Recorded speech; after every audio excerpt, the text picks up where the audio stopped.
এই পৃথিবীটা এক গোলক ধাঁধা। এখানে সবাই ভালো থাকতে চায়, কেউ অর্থ দিয়ে ভালো থাকতে চায়, কেউ ভালোবেসে। কিন্তু সত্যি করে বলো তো, প্রকৃত অর্থে ভালো থাকে কজন? আমরা সবাই কেউ না কেউ প্রতিদিনই লড়াই করি এক গভীর কষ্টের সাথে।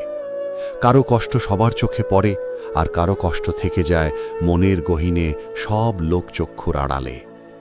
কারণ সব কষ্ট কান্না হয়ে বেরোয় না, কিছু কষ্ট মানুষকে নীরব করে দেয়। আমরা হাসি, কথা বলি, কাজের ভিড়ে নিজেকে লুকিয়ে রাখি, যেন কেউ বুঝতে না পারে ভেতরে প্রতিদিন কতটা ভাঙছি।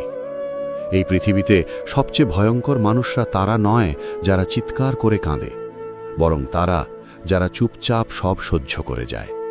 আর হয়তো এই কারণেই এই গোলকধাঁধায় সবাই ভালো থাকতে চাইলেও সত্যিকারের ভালো থাকা সবচেয়ে কঠিন জিনিস হয়ে দাঁড়ায়।